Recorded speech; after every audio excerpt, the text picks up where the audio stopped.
اکرم صلی اللہ علیہ وسلم فرماتے ہیں اللہ پاک نے مجھے بہترین اخلاق کی تکمیل کے لیے بھیجا ہے۔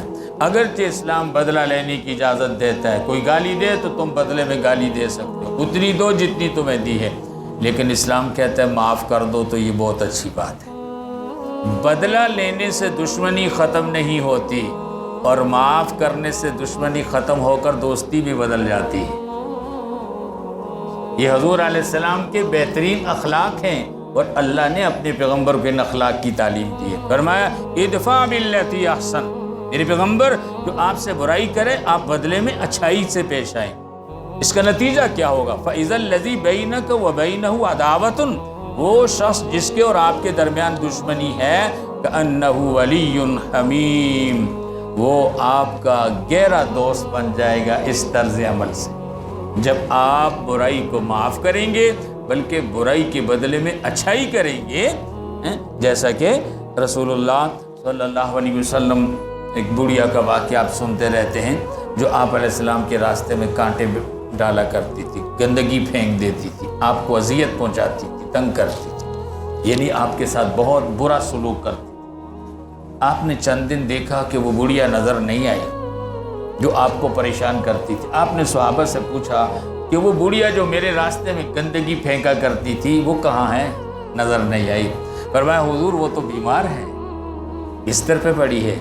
آپ علیہ السلام اس کی عادت کے لیے تشریف لے گئے۔ اس نے جب دیکھا کہ وہ شخص میری عادت کے لیے میرے گھر آ گیا، میں جس کے راستے میں کانٹے بکھیرا کرتی تھی، روڑے ڈالتی تھی، گندگی پھینکتی تھی، اس کو بڑی شرمساری ہوئی، اور آپ علیہ السلام کے اس حسن سلوک کی وجہ سے ایمان لے لی۔ امام اعظم حنیفہ رحمہ اللہ کا واقعہ کئی مرتبہ میں نے آپ حضرات کو سنایا۔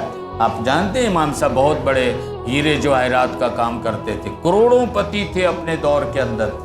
500 مفتیان کرام کو امام صاحب اپنے جیب سے ہر مہینے تنخواہ دیتے، ہر مہینے 500 علماء کو تنخواہ دیتے تھے اپنے جیب سے۔ اس کے علاوہ غریبوں پہ اور اسی طرح خیر کے کاموں میں مال لگانا۔ تو یہ بڑے بڑے تاجروں کو ایک دوسرے سے رقابت ہوتی ہے۔ ایک مرتبہ امام صاحب دکان پہ آ رہے تھے پڑھا کر، ایک تاجر راستے میں ملا، بازار بھرے بازار میں اس نے امام صاحب کو بڑی گالیاں نکالی۔ اب وہ ایک عام تاجر تھا، دنیا دار تھا، اور امام صاحب وقت کے امام تھے، فقہ کے بہت بڑے عالم تھے۔ امام صاحب نے جواب نہیں دیا۔ یاد رکھیے جب کوئی آدمی آپ کو گالی نکالے اور آپ بھی گالی نکالیں تو اس میں اور آپ میں کوئی فرق نہیں ہے۔ جتنا برا وہ ہے اتنے برے آپ بھی ہوں گے۔ آپ تب اچھے ہوں گے کہ کوئی گالی نکالے، آپ گالی نہ نکالیں۔ اب آپ اچھے ہیں، اب لوگ کہیں گے یہ آدمی برا ہے، اس نے غلط کیا آپ کے ساتھ۔ تو امام صاحب خاموش رہے، اور رات کو اس دکاندار کے گھر کوئی ہدیہ بھیجا۔ ایک ملازم کو کہا اس کے گھر ہدیہ لے جاؤ، اور اس کو کہنا امام صاحب آپ کا شکریہ ادا کرتے تھے کہ آپ نے مجھے گالیاں نکالی، شکریہ ادا کیا گالی۔ تو رات کو اس کا دروازہ کھٹکا، دیکھا باہر دروازہ کھولا، ایک بندہ کھڑا ہے، کچھ ہدیہ تحفہ لیا ہوا ہے۔ کہا کون ہو؟ کہا ابو حنیفہ کا نوکر ہوں۔ کہا کیوں؟ ڈر گیا، پتہ نہیں کوئی بم لے کر آ گیا مجھے اڑانے کے لیے۔ اس نے کہا امام صاحب نے آپ کا شکریہ ادا کیا اور آپ کے لیے ہدیہ بھیجا ہے۔ وہ دکاندار کہتا ہے مجھے ساری رات شرمساری سے نیند نہیں آئی کہ میں نے اس بندے کے ساتھ کیا کیا، بڑے بازار میں اس کو ذلیل کیا، گالیاں دی، اور اس کو دیکھو اس نے میرے گھر ہدیہ بھیجا اور اس پر بھی میرا شکریہ ادا کیا۔ کہتا ہے ساری رات سو نہیں سکا، میرے دن رات کو دل میں عزم کیا کہ صبح جا کر امام صاحب جہاں پڑھاتے تھے ہزاروں علماء بڑے بڑے ان سے دین پڑھتے تھے، فقہ کے مسائل، کہا بھری مجلس میں جا کر امام صاحب سے معافی مانگوں گا۔ صبح گیا، امام صاحب پڑھا رہے تھے، کہا جی میں معذرت چاہتا ہوں، کل بھرے بازار میں آپ کو گالیاں نکالی تھی، آج اس پوری مجلس میں آپ سے معافی مانگتا ہوں۔ امام صاحب نے کہا میں نے آپ کو معاف کر دیا، اور دل میں عقیدت پیدا ہوگی کہ معاف بھی کر دیا مجھے۔ اب وہ سوچنے لگا کہ میں بھی دکاندار ہوں اور ابو حنیفہ بھی دکاندار ہے، یہ اس کے بھی ملازم ہے، میرے بھی ملازم ہے، یہ ہزاروں لوگوں کو پڑھاتا ہے اور تھوڑی دیر کے لیے دکان پہ آتا ہے اور اس کے ملازم کاروبار کرتے ہیں۔ تو کہنے لگا چلو کبھی کبھی میں بھی ان کے درس میں بیٹھ جایا کروں گا۔ وہ جب صبح آتا تھا دکان پہ کبھی کبھی بیٹھنے لگا۔ چند دن جب امام صاحب کے درس میں بیٹھا تو بڑا شوق پیدا ہو گیا، اس کو بڑا مزہ آنے لگ گیا۔ تو امام صاحب سے کہنے لگا اگر آپ پسند کریں تو مجھے باقاعدہ طالب علم رکھ لیں۔ امام صاحب نے کہا پڑھو، ہمارے ہاں کیا پابندی ہے، آج بھی ہمارے مدارس میں عمر کی قید کوئی نہیں، تمام اداروں کے اندر عمر کی قید ہوتی ہے، بچے کی عمر اتنی ہوگی ہے داخلہ نہیں ہو سکتا۔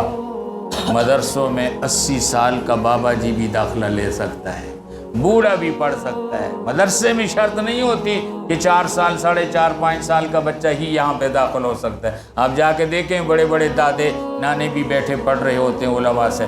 تو امام صاحب نے کہا پڑھو، پڑھتے پڑھتے وہی شخص عالم بن گیا، اور کل امام صاحب کا شاگرد بن کے بہت بڑا مفتی بن گیا۔ یہ صرف اور صرف اچھے اخلاق کا نتیجہ تھا۔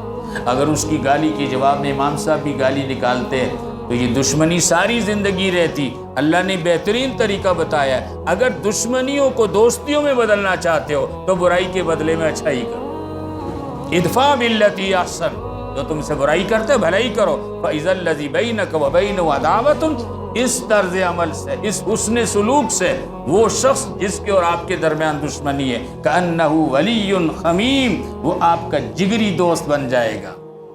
اور اللہ فرماتے ہیں یہ بات تو کسی کسی کو ملتی ہے، ایسے لوگ بہت کم ہوتے ہیں جو گالیوں کے جواب میں دعائیں دیتے ہیں، ایسے لوگ بڑے کم ہوتے ہیں۔